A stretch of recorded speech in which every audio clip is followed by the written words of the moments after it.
तो कल तक मैंने आपको पढ़ाया था एसेंट फार्मूला। एसेंट फार्मूला से हम लोग कैलकुलेट करते हैं कि किसी कैपिलरी में वाटर कितना राइज कर सकता है, कितनी हाइट तक राइज कर सकता है, दैट इज़ एसेंट फार्मूला। ठीक है, और एसेंट फार्मूले से ही रिलेटेड दो स्पेशल केसेस आज हमें डिस्कस करने हैं और यही आखिरी है। इसके बाद ये चैप्टर फिनिश हो जाएगा, आप लोग न्यूमेरिकल लगाइएगा। ठीक है, और होपफुली नेक्स्ट टर्म से हम लोग डिस्कशन करना शुरू कर देंगे हीट एंड थर्मोडायनामिक्स। ठीक है, यानी हीट का सेगमेंट शुरू हो जाएगा। चलिए तो बताते हैं आपको। देखिए,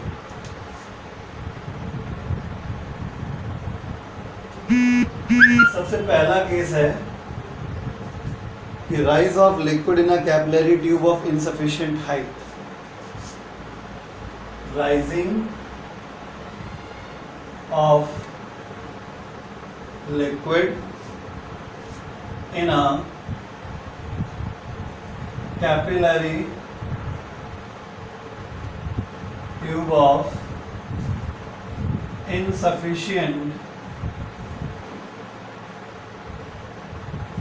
length, यानी insufficient length की एक जो कैपिलरी होती है,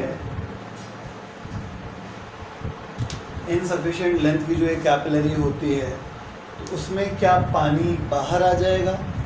देखते हैं, मतलब एग्जांपल जो सोचने वाली बात है वो यहाँ पे ये है कि मान लेते हैं कि ये कैपिलरी ट्यूब थी, मैंने क्या किया, जब इसको लिक्विड में डाला तो पानी इतनी हाइट तक चढ़ गया, राइज होता है। अब मान लीजिए कि हमने कैपिलरी का लेंथ ही इतना बड़ा लिया है, तो क्या जो इतना पानी है इस लेवल का, इतना पानी पिचकारी की तरह, फाउंटेन की तरह बाहर आ जाएगा। ठीक है, सवाल ये कि अगर हमारे पास कैपिलरी जितना राइज करता है पानी, अगर आप गौर से देखें, इतना पानी, इतने लेवल के ऊपर का जो पानी है, क्या ये बाहर निकल जाएगा, क्या ये फाउंटेन की तरह बाहर चला जाएगा। ठीक है, इसी चीज़ को हम लोग यहाँ सीखेंगे और जवाब मैं पहले से ही बता देता हूँ, नहीं, ऐसा नहीं होगा। ठीक है, क्यों नहीं होगा उसका मैथमेटिकल रीज़न आपसे पूछा जाएगा। ठीक है, वो आपको एक्सप्लेन करना होगा। तो आइए शुरू करते हैं। कंसीडर द सिचुएशन, जो एक बात है वो ये है कि अगर हम थोड़ा सा वॉइड डायग्राम बनाएं तो आप देखेंगे कि ये मिनिस्कस होता है, कॉनकेव मिनिस्कस ऑफ वाटर। अगर आप फिलहाल इस एंगल को जिसको आप एंगल ऑफ कॉन्टैक्ट थीटा कहते हैं, ड्रॉ करेंगे, तो मैं आपको एक बात बताना चाह रहा हूँ। यहाँ पे जब आप इसको बनाएंगे तो एक कर्वेचर स्फेरिकल इसका बन जाएगा। कॉनकेव कॉन्वेक्स क्या होते हैं, स्फेरिकल कर्वेचर का पार्ट होते हैं। ये डेफिनेटली इसका सेंटर हुआ। तो अगर ये सेंटर है, मैं इस पे अगर एक परपेंडिकुलर ऐसे डाल देता हूँ तो ये आर होगा, small R, radius of capillary.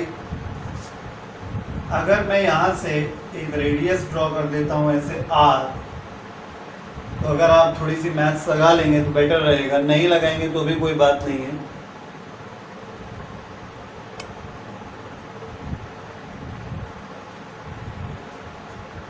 Theta ये एंगल हो जाएगा, है ना, थीटा ये एंगल हो जाएगा। तो बस अगर ये थीटा है, ये थीटा है, समझ रहे हैं। ज्योमेट्री आपको लगानी पड़ेगी, अगर आपको नहीं आती ज्योमेट्री देन तो भी कोई इशू नहीं है, आप याद कर लीजिएगा, काम चलेगा। थीटा एंगल ये है, थीटा एंगल ये है। तो यहाँ पे अगर मैं आपसे कहूँ ये आर इज तक, यहाँ पे क्या है, here capital R is radius of curvature of meniscus, radius of curvature of meniscus।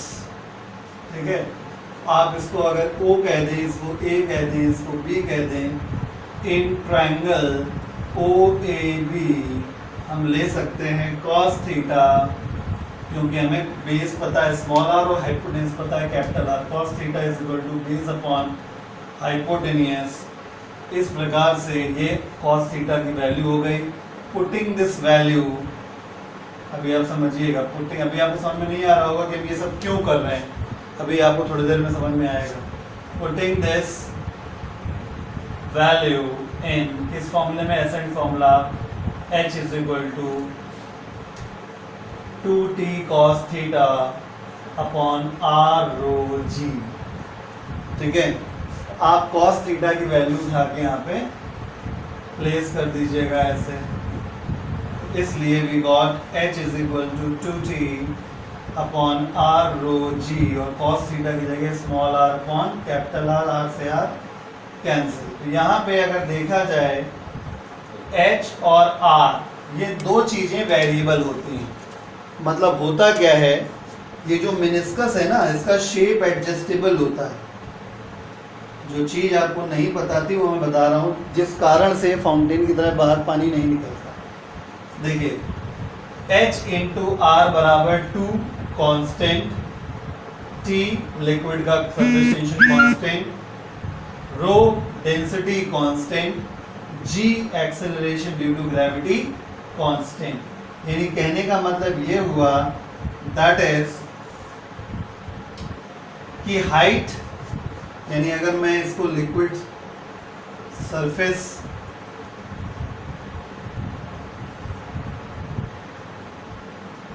समझ रहे हैं,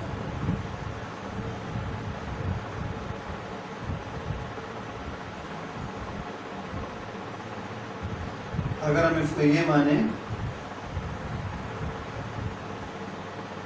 यहां तक इसमें पानी भरा हुआ था बीकर में, इससे h हाइट तक ये हमने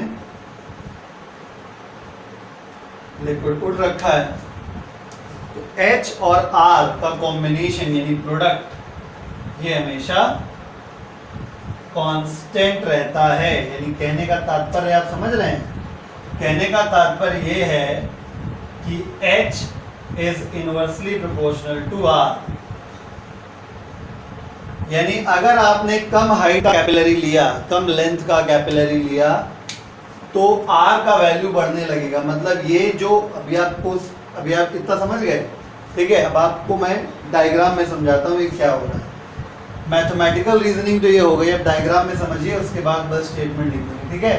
यानी h into are equal to constant, चलो मैं यहाँ तक लिख देता हूँ, उसके बाद आकर फिर से लिख दूंगा, ठीक है। चलिए h into are equal to constant आ गया।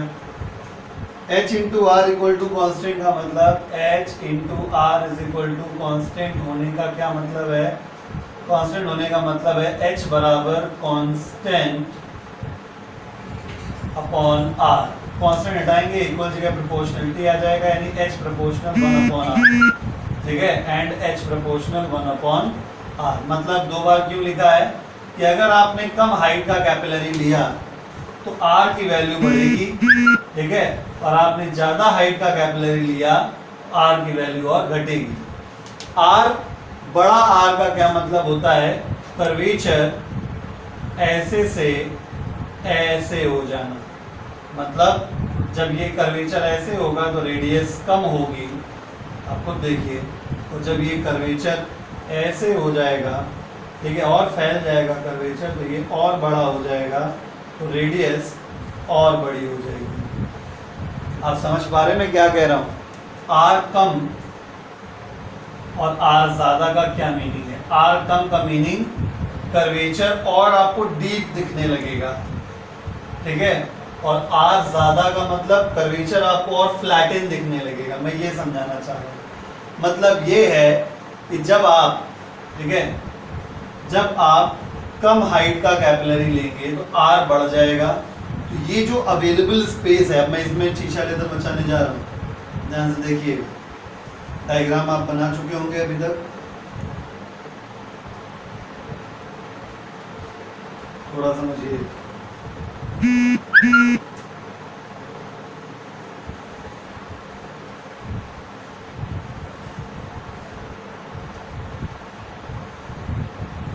ठीक है, this is the available space my dear.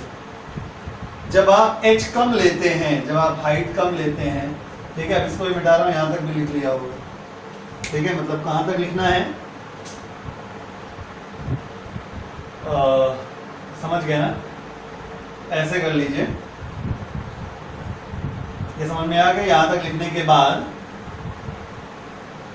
अब आपको हम एक्सप्लेन करने जा रहे हैं। अब जो चीज़ मैं बताने जा रहा हूँ उसको लिखने की आवश्यकता नहीं है, केवल समझिए।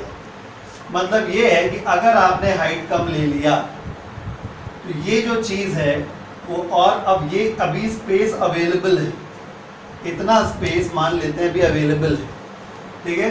तो जब आप h कम करेंगे तो ये जो चीज़ है वो ऐसे होगी,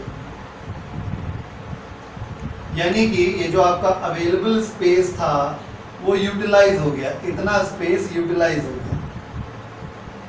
हाइट आपने कम लिया, कर्वेचर फ्लैटन हो गया, इतना अवेलेबल स्पेस यूटिलाइज हुआ, पानी बाहर नहीं आया, ठीक है। समझ रहे मैं जो कह रहा हूँ बहुत ध्यान से, कि मैंने आपको बताया h is inversely proportional to r, ठीक है।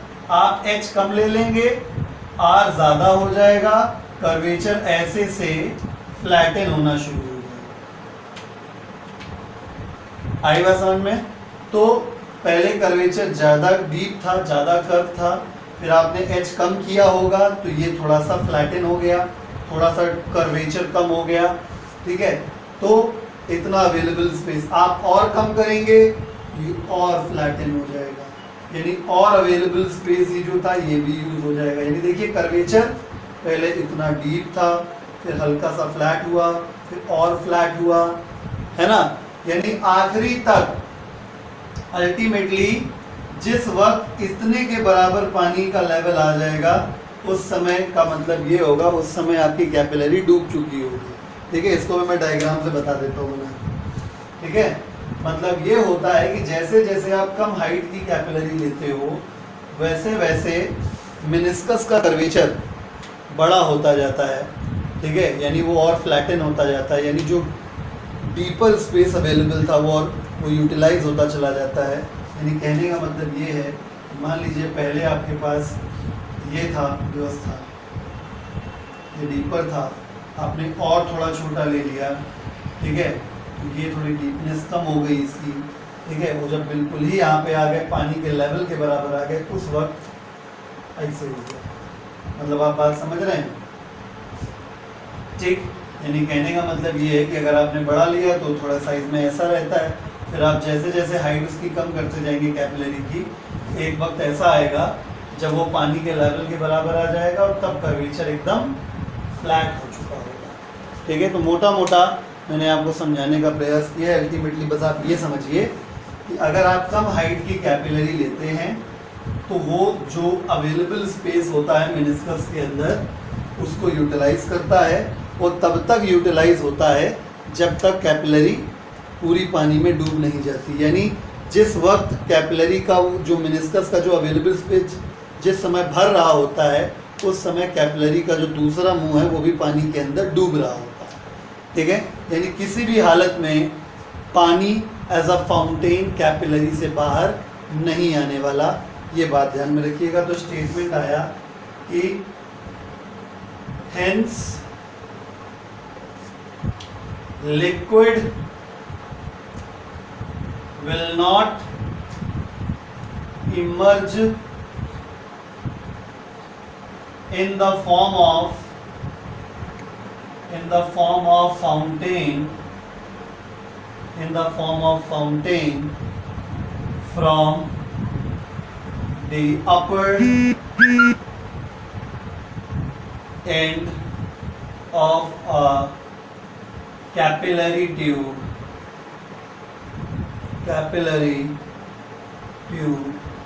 of insufficient length या height, whatever जो भी आप कहना चाहें, ठीक है। इस प्रकार से ये आपका पहला केस डिस्कस हुआ जो मैं आपको बता रहा था on the basis of accent formula. दूसरा जो है कि अगर एसेंट फार्मूला कब वैलिड है आपका, जिस तरीके का एसेंट फार्मूला मैंने आपको बताया है वो कब वैलिड है, जब वर्टिकल खड़ी होगी कैपिलरी पानी के ऊपर, लेकिन मान लीजिए टेढ़ी कर दी गई तो क्या होगा, समझाते हैं तो क्या होगा। तो rise of liquid in incline capillary tube, ये हमारा आज का दूसरा टॉपिक है और ये आखिरी टॉपिक है। Rise of liquid in an inclined capillary tube, incline capillary tube. इसमें क्या है, मान लीजिए कि आपके पास जो बीकर था,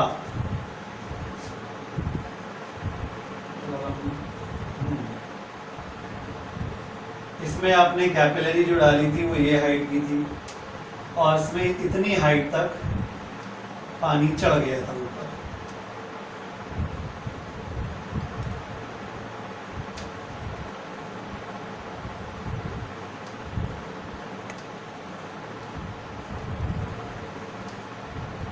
ये ठीक है, तो इस समय जो हाइट है वो h है,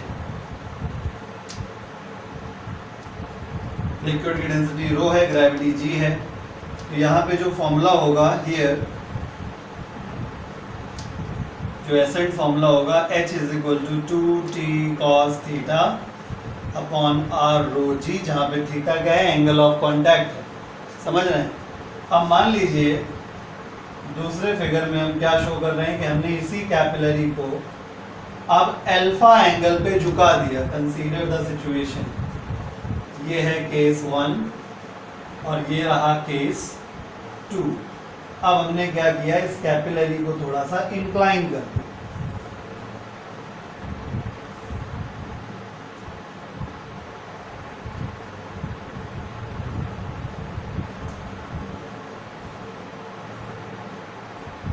ठीक है, तो आपको मैं क्लियर कर दूं, मैंने आपको फ्लूइड प्रेशर जानबूझ के इसलिए पढ़ाया था।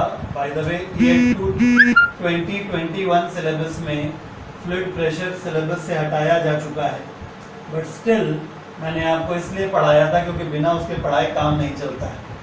ठीक है, मेरा विजन यहाँ पे था। मैंने आपको पढ़ाया था कि अगर किसी जगह पर अगर आप लिक्विड का लेवल राइज कराते हैं, मतलब प्रेशर जो होता है वो सेम लेवल पे सेम होता है, और प्रेशर सेम होने की वजह से लिक्विड जितना राइज करेगा, क्योंकि हाइट उतनी ही राइज करती है जितना कि प्रेशर होता है, और प्रेशर का बहुत इंपॉर्टेंट रोल होता है। यानी कहने का मतलब मोटा मोटा मेरा आशय ये है कहने का कि आपने वर्टिकल से अल्फा एंगल जब इसको घुमा भी दिया है तो भी इस कैपिलरी में जो पानी राइज करेगा वो h हाइट तक तो राइज करेगा ही करेगा। ठीक है, तो अब सवाल कैसा पूछा जाएगा, बताइए अब what is the length of liquid in the capillary in the incline situation. तो ये हो गया L आपका। तो मैं आपको पहले से ही फॉर्मूला डिराइव करके दे रहा हूं, वैसे तो अब लॉजिकली बहुत कुछ कर सकते हैं आप। अगर ये L हो गया, ये अल्फा है और ये h है, तो ये बेस हो गया, ये हाइपोटेनियस कॉस अल्फा निकाला जा सकता है। तो यहाँ पर क्या है,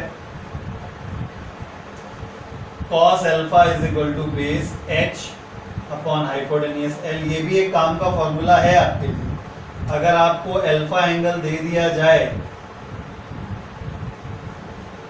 तो आपको, और h पता हो, अल्फा दे दिया जाए, h पता हो, तो आप डायरेक्टली लेंथ ऑफ कॉलम निकाल सकते हैं। But no problem, no issue, हमसे कोई मतलब नहीं है। ठीक है, तो हम L निकाल सकते हैं, h की वैल्यू यहाँ प्लेस कर। ठीक है, मतलब L का फॉर्मूला भी निकाला जा सकता है। मतलब L निकालने के दो तरीके, या तो डायरेक्टली आपको h पहले से दे दिया जाए, अल्फा दे दिया जाए, कितना इंक्लाइन कर दिया गया, या तो h और अल्फा ना दे के यहाँ के पैरामीटर्स दे दिए जाए, मतलब फ्रॉम फर्स्ट इक्वेशन। इसमें हम क्या कर रहे हैं, h की वैल्यू उठा के यहाँ पे रखेंगे। तो cos अल्फा बराबर h की वैल्यू हो गई 2t cos theta upon r rho g, h हो गया और ये हो गया l। cos अल्फा और l को क्रॉस मल्टीप्लाई कर देते हैं,